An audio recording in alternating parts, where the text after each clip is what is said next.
ሰላም እንደምን ቆያችሁ? ሙሉ ሀሳቦች ነን። ዕለታዊ ዜናዎችን ይዘን ቀርበናል። ዜናዎቹን እየተከታተላችሁ ላይክ፣ ሼር፣ ሰብስክራይብ፣ ኮሜንት እንዲሁም የደወል ምልክቱን አትርሱ። ጥሩ ጊዜ።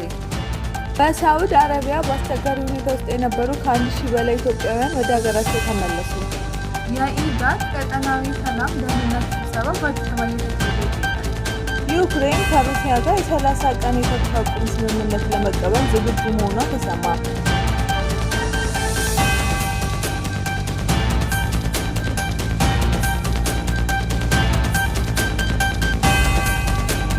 በአዲስ አበባ ከተማ ልደታ ክፍለ ከተማ ወረዳ 6 ካርል አደባባይ አካባቢ በሚገኘው የኢትዮጵያ ንግድ ባንክ ቅርንጫፍ አንድ ግለሰብ 2 ሰዎችን ገድሎ ራሱን ማጥፋቱ ተገልጿል።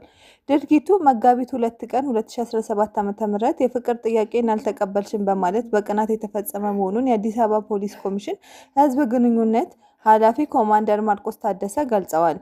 አቶ ሽፈራው ረጋሳ የተባለው ግለሰብ የፍቅር ጥያቄ ያቀረበላት ወይዘሪት ሀና ተስፋዬ የተባለች የ32 ዓመት ግለሰብ የፍቅር ጥያቄ አቅርቦላት እንዳልተቀበለችው የተገለጸ ቢሆንም በድርጊቱ መንስኤ ዙሪያ አሁንም ምርመራ እየተጣራ መሆኑ ተገልጿል። ግለሰቡ በዕለቱ ስራ ጨርሶ የነበረ ቢሆንም ሌላ ሰራተኛ ተከትሎ በመግባት ስራው ላይ ባለበት ሰዓት ሟች ሀና ልብስ ለመቀየር ስትገባ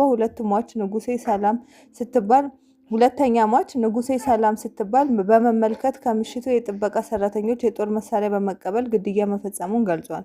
በሳዑዲ አረቢያ በአስቸጋሪ ሁኔታ ውስጥ የነበሩ ከ1000 በላይ ኢትዮጵያውያን ዛሬ ወደ ሀገራቸው ተመልሰዋል። ተመላሾቹም የአደጋ ስጋት ስራ አመራር ኮሚሽን ኮሚሽነር አምባሳደር ሽፈራው ተክለማርያም እና የውጭ ጉዳይ ሚኒስቴር ቃል አቀባይ አምባሳደር ነቢያት ጌታቸው አቀባበል አድርገውላቸዋል። የውጭ ጉዳይ ሚኒስቴር ቃል አቀባይ አምባሳደር ነቢያት ጌታቸው በዚህ ወቅት አራተኛ ዙር አስቸጋሪ ሁኔታ ውስጥ የሚገኙ ዜጎች ወደ ሀገራቸው የመመለስ ስራ በይፋ መጀመሩን ተናግረዋል። በዚህም ከዛሬ ጀምሮ በሳምንት 9 በረራዎች በማድረግ ዜጎቹን የመመለስ ስራ ተጠናክሮ እንደሚቀጥል ገልጸዋል። ዜጎቹም የመመለስ ተግባር የመንግስትና ዜጋ ተኮር ዲፕሎማሲ አካል መሆኑን ጠቅሰዋል። የኩባው የውጭ ጉዳይ ሚኒስተር ብሩኖ ኤድዋርዶ ሮድሪጌዝ ፓሪላ ብሔራዊ ቤተ መንግስትን ጎብኝተዋል። የውጭ ጉዳይ ሚኒስተር ለይፋ የስራ ጉብኝት ዛሬ ማለዳ አዲስ አበባ መግባታቸው የታወቀ ሲሆን በጉብኝቱም በብሔራዊ ቤተ መንግስት የሚገኙ ልዩ ልዩ ቅርጻ ቅርሶችን ተዘዋውረውም ተመልክተዋል። በብሔራዊ ቤተ መንግስት ውብ ገጽታና በውስጡ የሚገኙ የኢትዮጵያ ታሪካዊ ቅርጾች መደነቃቸውን ገልጸው የውጭ ጉዳይ ሚኒስተር ቀደም ብሎ በኢትዮጵያ ወዳጅነት ፓርክ አበባ ጉንጉንም አስቀምጠዋል። 43ኛው የምስራቅ አፍሪካ የልማት በየነ መንግስት ባለስልጣን ኢጋድ የመሪዎች ጉባኤ እያካሄደ ይገኛል። በበየነ መረብ እየተካሄደ ያለው ጉባኤ በደቡብ ሱዳን ወቅታዊ ሁኔታ ላይ ያተኮረ ነው። በጉባኤው ላይ የኢጋድ ዋና ጸሐፊ ወርቅነህ ገበየሁ፣ የኢጋድ አባላት ሀገራት መሪዎች፣ የአህጉሩ ቀጠናዊ ተቋማትና ኃላፊዎች ተገኝተዋል። ቀጠናዊ ተቋም ከጉባኤው በኋላ የጋራ አቋም መግለጫ ያወጣሉም ተብሏል። ኢጋድ በደቡብ ሱዳን አለመግባባቶች በውይይት እንዲፈቱ ውጥረት እንዲረግብና በደቡብ ሱዳን ሕዝብ አመጻዊ ጊዜ ሰላም እንዲሆን የጀመረውን ስራ አጠናክሮ እንደሚቀጥልም አስታውቋል። በሳዑዲ አረቢያ ከአንድ ቀን የዩናይትድ ስቴትስ እና የዩክሬን ውይይት በኋላ በአሜሪካ የቀረበውን የ30 ቀን የተኩስ አቁም ስምምነት ዩክሬን ለመቀበል ዝግጁ መሆኗ ተነግሯል።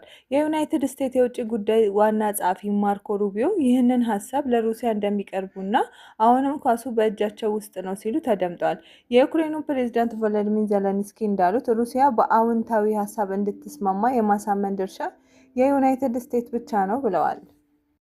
ዕለታዊ ሙሉ ሀሳብ ዜናዎችን የተከታተላችሁትን ይመስሉ ነበረ። አብራችሁ ስለቆያችሁ እናመሰግናለን። አሁንም ላይክ፣ ሼር፣ ሰብስክራይብ፣ ኮሜንት እንዲሁም የደወል ምልክቱን መጫን አትርሱ።